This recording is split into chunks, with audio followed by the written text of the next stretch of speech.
ফিরলাম বিরতির পর আপনাদের সঙ্গে রয়েছে আমি সমজিৎ। শুরু করছি চারটে চতুষ্কোণার। অবশ্যই যে খবরের দিকে আমাদের নজর রয়েছে, ক্রীড়া মন্ত্রীর পদ থেকে অরূপ বিশ্বাস, তাকে অব্যাহতি, ক্রীড়া দপ্তর থেকে অব্যাহতি। খবর সূত্র মারফত তদন্ত শেষ না হওয়া পর্যন্ত মুখ্যমন্ত্রীর হাতেই থাকবে ক্রীড়া দপ্তর।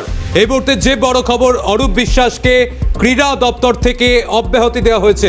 কিছুক্ষণ আগেই খবর সামনে আসে, মুখ্যমন্ত্রী মমতা বন্দ্যোপাধ্যায় তাকে অব্যাহতি চেয়ে চিঠি দেন অরূপ বিশ্বাস, এবং এই মুহূর্তে খবর সামনে আসছে তাকে তার দপ্তর থেকে অব্যাহতি দেওয়া হয়েছে। তদন্ত শেষ না হওয়া পর্যন্ত মুখ্যমন্ত্রীর হাতেই থাকছে ক্রীড়া দপ্তর। আমাদের সঙ্গে chief reporter Satyajit Mukhopadhyay newsroom থেকে রয়েছেন। সত্যজিৎ, যে বিষয় তোমার কাছে এই মুহূর্তে আমরা জানতে চাইছিলাম যে কতটা তাৎপর্য রাখছে তাহলে এই খবর সামনে আসার পর? না দেখো, এটা কিন্তু অনিবার্য ছিল। অনিবার্য মানে যেভাবে ক্ষোভ তৈরি হয়েছিল এবং যেভাবে রাজ্যের ভূমিকা বা রাজ্যের যে খেলাধুলোর মান বা সমস্ত ক্ষেত্রে একটা কালিমা লেপন করা হয়েছিল, সেক্ষেত্রে রাজ্যবাসী অপেক্ষা করছিল যে রাজ্যের তরফে কী সিদ্ধান্ত হয়। এবং মুখ্যমন্ত্রী কাল বিলম্ব না করে, তিনি নিজে একাধিকবার সেখানে গেছেন, তিনি ক্ষমা চেয়েছেন এবং কাল বিলম্ব না করে তিনি কমিটি ফর্ম করেছিলেন। এবং কমিটি শুধুমাত্র মুখের কথা নয়, কাজ করে দেখিয়েছে, সেই ছবিটা সামনে আসছে। এবং 72 ঘন্টার মধ্যে, ঘটনা ঘটার 72 ঘন্টার মধ্যেই সেই ছবিটা আমরা হাতে গরম পাচ্ছি। এক্ষেত্রে তুমি দেখবে যে অধিকাংশ ক্ষেত্রে এই ধরনের পুলিশের ইনঅ্যাকশন হলে বা এই ধরনের ঘটনা ঘটলে কিছু নিচুতলার পুলিশ কর্মীদের বদলি করা হয়, সাসপেন্ড করা হয়।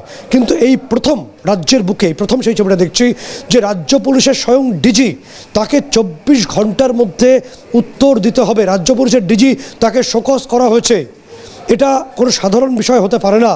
এবং সবথেকে গুরুত্বপূর্ণ বিষয় আমরা যখন দেখেছি যে যখন সিবিআই এবং রাজ্যের মধ্যে দৈরাত চলছে, সেই সময় রাজীব কুমারের হয়ে সওয়াল করেছিলেন রাজ্যের মুখ্যমন্ত্রী। তিনি দক্ষ অফিসার, অবশ্যই কোনো সন্দেহ নেই এক্ষেত্রে। এবং মুখ্যমন্ত্রীর ভীষণ আস্থাভাজন অফিসার, বিভিন্ন সময় তিনি গুরুত্বপূর্ণ বিভিন্ন অপারেশনে সফল হয়েছেন, দক্ষতার সঙ্গে তিনি পুলিশ বিভাগ চালিয়েছেন। এখনও পর্যন্ত তার দক্ষতা নিয়ে কোনো প্রশ্ন নেই।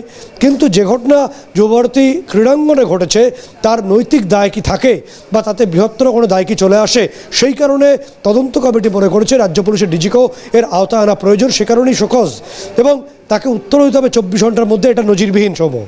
এবং তার পাশাপাশি তুমি দেখবে যে শুধুমাত্র রাজ্য পুলিশের ডিজি যেমন রয়েছেন, যিনি মুকেশ কুমার, অর্থাৎ যিনি বিধাননগরের পুলিশ কমিশনার, তার ওতপ্রোতভাবে জড়িয়ে থাকার কথা। তিনি সেদিন কী করছিলেন? তিনি কি জানতেন না এভাবে জলের বোতলের অনুপ্রবেশ ঘটেছে স্টেডিয়ামে? তিনি কি জানতেন না যে যেভাবে মারমুখী জনতা ঢুকছে, তার ইন্টেলিজেন্স কারো ফেল করেছিল? এবং তার যে এসবি রয়েছে, সেই সমস্ত অফিসারদের ভূমিকা কী ছিল? এবং ইতিমধ্যে বিধাননগরের যে ডেপুটি পুলিশ কমিশনার আরিশ সরকার, তাকে ডিপার্টমেন্টাল প্রসিডিংয়ের আওতায় নিয়ে আসা হয়েছে, সাসপেন্ড করে দেওয়া হয়েছে। ফলে কোনো রেয়াত এক্ষেত্রে করা হয়নি, কারণ বিষয়টি রাজ্যের ভাবমূর্তির সঙ্গে কোনো রকম কম্প্রোমাইজ রাজ্যের মুখ্যমন্ত্রী করবেন না, যেটা ইতিমধ্যে রাজ্যের ভাবমূর্তি নিয়ে আন্তর্জাতিক ক্ষেত্র থেকেও প্রশ্ন ওঠা শুরু করেছে। এবং তার পাশাপাশি যেটা আরও গুরুতর বিষয়, আরও গুরুত্বপূর্ণ ছবি, যে ক্রীড়ামন্ত্রী তিনি কি করবেন? কারণ ইতিমধ্যেই ক্রীড়া দপ্তরের যিনি প্রিন্সিপাল সেক্রেটারি, তাকেও এই তদন্তের আওতায় নিয়ে আসা হয়েছে, তাকেও শোকজ করা হয়েছে। ফলে ক্রীড়ামন্ত্রী দেখা গেল আজকে যে বেলার দিকে, দুপুরের দিকে তিনি অব্যাহতি চাইলেন এবং তার কিছু পরে বিকেল নাগাদ রাজ্যের মুখ্যমন্ত্রী সেই অব্যাহতির যে পর্ব তাকে স্বীকার করে নিলেন এবং তিনি অব্যাহতি দিলেন। এবং তুমি দেখবে যে ক্রীড়ামন্ত্রী চিঠির মধ্যে একটা অংশ আছে, সেখানে নিরপেক্ষ তদন্তের স্বার্থে তিনি অব্যাহতি চাইছেন। এবং নিরপেক্ষ তদন্ত অর্থে যতক্ষণ পর্যন্ত এই তদন্ত প্রক্রিয়া চলবে, ততক্ষণ পর্যন্ত রাজ্যের ক্রীড়া দপ্তর রাজ্যের মুখ্যমন্ত্রী নিজের হাতে রাখছেন। ফলে এক্ষেত্রে যাতে তদন্ত আনবাস্ট হয়, তদন্তের কোনো রকম নিরপেক্ষতা নিয়ে প্রশ্ন না ওঠে এবং কোনো ক্ষেত্রেই কোনো কম্প্রোমাইজ হয়েছে এই অভিযোগ না ওঠে, ফলে সেভাবে তদন্ত হবে একদম চুলচেরা বিশ্লেষণের মাধ্যমে। সেটাই খুব পরিষ্কার হচ্ছে। দ্রুত ছবিটা পরিষ্কার হবে তদন্ত কমিটির পূর্ণাঙ্গ ফলাফল সামনে আসলে। এবং সত্যজিৎ, আমরা আরও একটি বিষয় দেখলাম যে এটা যখন এরকম একটা ঘটনা ঘটলো এবং তারপরেই একটা নজিরবিহীন ঘটনা বলা চলে, কারণ সেখানে ক্রীড়ামন্ত্রী তিনি তার পদ থেকেই সরে আসার ইচ্ছে প্রকাশ করলেন এবং মুখ্যমন্ত্রীকে সেই চিঠিও দিলেন। অবশেষে সেই চিঠি গ্রহণ হয়েছে, ক্রীড়া দপ্তর থেকে তাকে অব্যাহতি দেওয়া হলো। অত্যন্ত নজিরবিহীন এইরকম ঘটনা এর আগে কিন্তু আমরা দেখিনি। না দেখো, পরিবর্তনের সময় থেকে আজ পর্যন্ত এটাকে বেনজির ঘটনা বলে আমরা মনে করছি। কারণ মনে করার কারণ হলো রাজ্যের বুকে এই ধরনের স্বেচ্ছায় সরে আসার খুব একটা নজির নেই, অন্তত বর্তমান যে শাসক কুল রয়েছেন বা যেভাবে গোটা প্রক্রিয়া চলছে। এক্ষেত্রে দুটো বিষয় বিশেষজ্ঞরা মনে করছেন যে যেহেতু রাজ্যের ভাবমূর্তি ভীষণভাবে কালিমালিপ্ত হয়েছে, ফলে তদন্ত প্রক্রিয়াকে সেভাবে এগোতে হবে, যে কারণে তুমি দেখবে রাজ্য পুলিশের স্বয়ং ডিজিকেও কোনো রকম ছাড়পত্র দেওয়া হয়নি, এবং যে কারণে একদম মুখ্য সচিবের দপ্তর থেকে, অর্থাৎ একদম সরাসরি নবান্ন থেকে যে শোকজ লেটার এসছে বা এই যে নোটিশটি এসছে, তাতে একটা বিষয় পরিষ্কার যে কোনো রেয়াত নয়।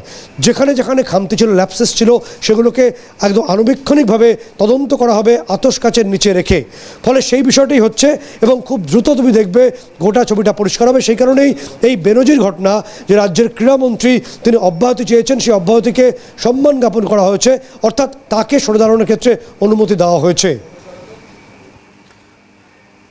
একদম পরবর্তীতে আমাদের নজর থাকবে। তবে সত্যজিৎ, আপাতত ধন্যবাদ তোমাকে। আমাদের সঙ্গে নিউজ রুম থেকে আমাদের চিফ রিপোর্টার সত্যজিৎ মুখোপাধ্যায় ছিলেন, এবং যে খবর আপনাদের জানাচ্ছিলাম এই মুহূর্তে, একদিকে যেমন কিছুক্ষণ আগেই যে খবর সামনে এসেছিল, রাজ্য পুলিশের ডিজিকে শোকজ করা হয়েছে তদন্ত কমিটি থেকে।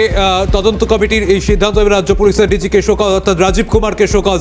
এই প্রসঙ্গে আপনাদের শোনাবো প্রাক্তন পুলিশ কর্তা অনিল জানা, তিনি কি বলেছেন। পার্ট অফ এনকোয়ারি আর কি, এনকোয়ারি করছেন, এগুলো জানবেন যে এদের দেখাতে হবে তো কিছু, আমরা এই করেছি ওই করেছি কিছু। তো মহামান্য আদালতে তো এটা পিটিশন করেছে, কবে হিয়ারিং হয়, পিটিশনের কিছু অর্ডার ফর্ডার হওয়ার আগেই একটা এইসব করে দেখাতে পারবে যে আমরা একটা কিছু করেছি। এই জন্য এইসব করা, এটা পার্ট অফ এনকোয়ারি আর কি। গত 13 তারিখ মেসি কাণ্ডের জের অর্থাৎ যুবভারতী ক্রীড়াঙ্গনে বিশৃঙ্খলার জের রাজ্য পুলিশের ডিজিকে শোকজ। তদন্ত কমিটির শোকজের বিজ্ঞপ্তি জারি করে জানালো নবান্ন। তদন্ত কমিটি প্রাথমিক রিপোর্টে শোকজের উল্লেখ, যুবভারতীতে বিশৃঙ্খলার ঘটনায় শোকজ করা হয়েছে ডিজি রাজীব কুমারকে। 24 ঘন্টার মধ্যে তার কাছে জবাব তলব করা হয়েছে। ইতিমধ্যেই যেমনটা আপনাদের জানাচ্ছিলাম যে কড়া অবস্থান, শোকজের বিজ্ঞপ্তি জারি করে জানালো নবান্ন। ডিজি রাজীব কুমার, তাকে গত 13 তারিখের ঘটনা অর্থাৎ যুব ভারতীর ঘটনায় শোকজ করা হলো। আর এই প্রসঙ্গে বিজেপি নেতা সচল ঘোষ কি বলেছেন শোনাবো আপনাদের। দিনের শেষে রাজীব কুমার একজন সরকারি আধিকারিক, আর অরূপ বিশ্বাস একজন মন্ত্রী, কোন একটা পার্টির লোক। তো পার্টির লোককে ক্লিন চিট দেওয়াতে গিয়ে ডিজির ঘাড়ে দোষ চাপানোর চেষ্টা হলো। ও জানে যেটা আলটিমেটলি ডিজি বলবে, তো এটা আমার জুরিসডিকশনের ব্যাপার নয়, আমি ওভারঅল দেখি। হ্যাঁ, আসল দায়িত্ব এসপি, দিয়ে দেবে ডিসি। এইভাবে পুরোটাই নাটক হবে, টাইম কিলিং প্রসেস, আর মনোরঞ্জন করছে আপনাদের। যে মমতা ব্যানার্জি, আপনি বিশ্বাস করেন, যে মমতা ব্যানার্জি যখন সিবিআই রাজীব কুমারের বাড়িতে গেল, তার বাড়ির গেটে ধর্ণা দিতে বসে গেল, সেই মমতার তদন্ত কমিটির ঘাড়ে কটা মাথা আছে যে সেই তদন্ত কমিটি রাজীব কুমারকে আবার জেলে ভরবে।